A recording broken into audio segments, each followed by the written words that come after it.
In every crime, there's a reflection. A motive hidden in plain sight. A truth distorted by silence. Welcome to the Forensic Mirror, where psychology meets evidence, and every case reveals more than just what happened, it reveals why.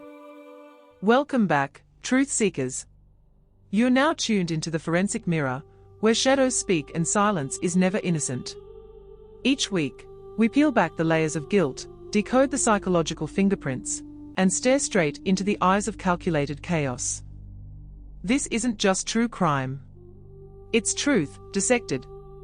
Madness, mapped. And justice, relentlessly pursued. Please don't forget to follow, so you will know when I drop another crime episode. Also, head over to Conversations with Impact, which is another Spotify podcast of mine. Thanks to all. Episode 6, William Bonin, the Freeway Killer. Welcome back to the Forensic Mirror. Today I will be exploring the intense and concentrated killing spree of William Bonin, known as the Freeway Killer, whose crimes erupted over a brief 13-month period, from May 1979 to June 1980. Bonin was convicted of 14 murders, but confessed to 21, and is suspected of having dozens of victims, mostly young men and boys, whom he lured and murdered with disturbing frequency. Stay tuned while we get started. If you try to understand the sheer volume of violence committed by William Bonin, the man known as the Freeway Killer, you must look past the gruesome details of the crimes themselves and focus on the engine that drove them. This was not a killer who operated sporadically. His entire methodology suggests an overwhelming, almost critical psychological pressure that built up over decades before finally exploding onto the streets of Southern California. Analyzing his motives requires digging into the deepest, darkest parts of his history to find out why this level of sadism became his life's necessity.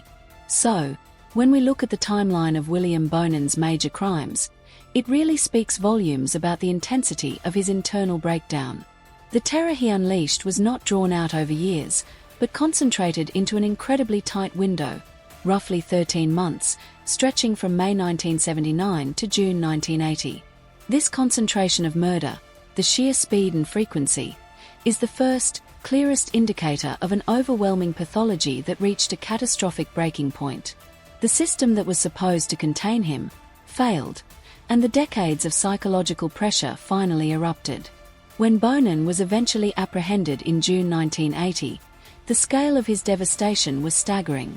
He was convicted of 14 murders, but he later confessed to 21, and law enforcement suspected he may have been responsible for 22 to 36, or even more victims spanning back to 1968. The fact that he was committing multiple murders per month during his peak suggests that the emotional satisfaction he derived from killing was highly transient, forcing him to hunt again and again to chase a rapidly depleting feeling of release. This pattern confirms that these were not isolated crimes driven by momentary rage, but a profound compulsion required to satisfy a foundational need for dominance and twisted psychological relief. The victims were consistently younger men and young boys, acquired by Bonin through calculated deception. He typically lured them into his van, often promising cash for consensual sex, or simply picking them up as hitchhikers. He earned his chilling public moniker, the Freeway Killer, because the disposal of the bodies followed a systematic pattern. They were discovered beside major highways across Los Angeles and Orange County. This gave him anonymity and range, allowing him to dump bodies quickly and escape the area before police could focus their efforts. The rapid, intense onset of this violence is key. Bonin was released from the California prison system in 1978, and his first known murder occurred in May 1979.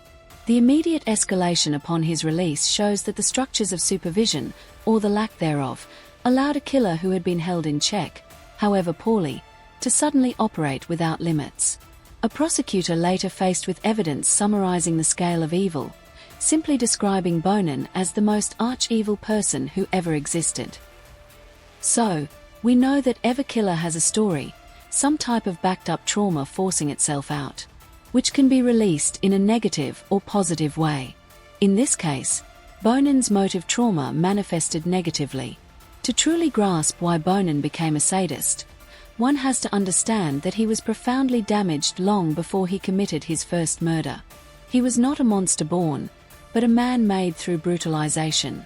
The core motive for his adult violence is found in a terrifying psychological concept, the reversal of roles, where the victim desperately tries to become the aggressor. When we look at a child's childhood under the knife, we see that Bonin's early life was a constant source of pain and humiliation. He was subjected to severely being essayed and systematic physical cruelty as a child.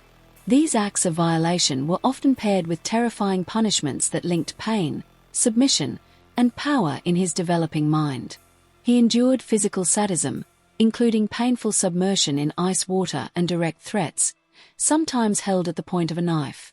This created a mental blueprint where sex and suffering were intrinsically linked to dynamics of control. One of the most telling, and most tragic, details of his youth confirms this deep conditioning. At the shockingly early age of 8, during his first known essay, Bonin was already aware of and requesting restraints. This shows that, from the beginning, his nascent sexuality was hijacked by trauma, linking gratification not to pleasure or connection, but to the feeling of being controlled and subjected to pain, the foundation of masochism. And this is where victim becomes the victimizer. The crucial mechanism that drove Bonin's killing spree was his attempt to permanently escape the role of the helpless child. Psychological study suggests that intense childhood abuse, particularly SA, often heightens tendencies toward sadomasochism, which abused males steer strongly toward the sadistic side. Sadism thus became Bonin's psychological solution. He was attempting to obtain a euphoric feeling, or a high, not just from the murder, but from the suffering of others. He turned the internal trauma of having been the victim into the external act of being the victimizer. He was not just hurting strangers, he was recreating his most devastating childhood scenes, but in this new performance, he held the knife, the restraints, and the ultimate power. This means his true core motive was far more complex than simple lust or anger. It was the overriding need to conquer his childhood helplessness by completely mastering the power dynamic he had once been subjected to.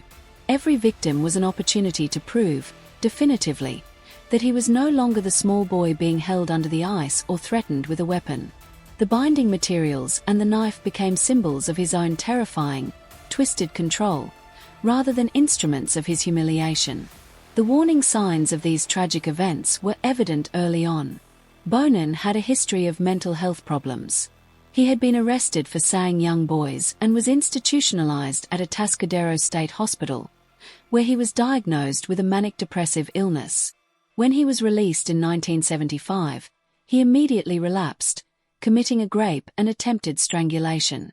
This pattern, his release followed by immediate violent relapse, demonstrates a profound, unmanaged impulsivity, which some doctors later connected to possible brain damage.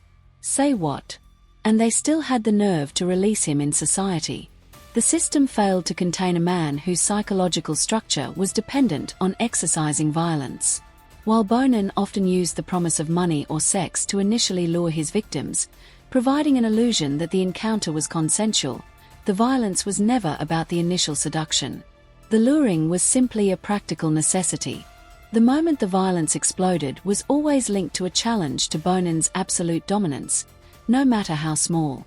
Take the case of 15-year-old Donald Hayden, abducted with an accomplice.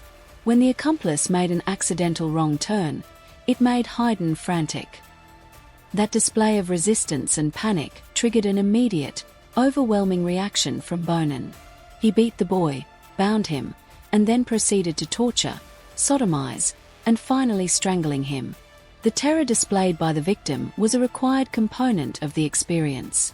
Bonin's intense, brutal reaction to Hayden becoming frantic shows that the moment the victim expressed fear or tried to regain control, Bonin was compelled to exert the maximum amount of power necessary. This proved, in the killer's mind, that he was the one who commanded fear and pain, directly cancelling out the terrifying memory of his own childhood fear and helplessness. The methods of murder themselves confirm that the goal was not simply to kill quickly, but to maximize suffering and degradation.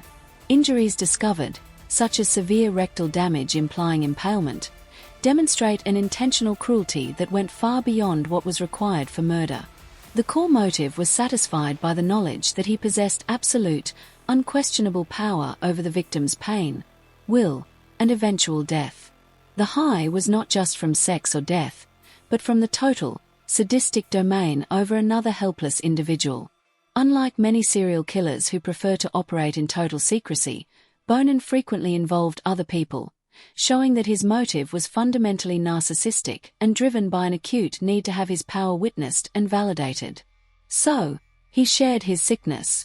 Bonin used 4 known accomplices across his crime spree, turning his murders into a shared performance. Vernon Butts, the most deeply involved, was an accomplice in at least 12 murders.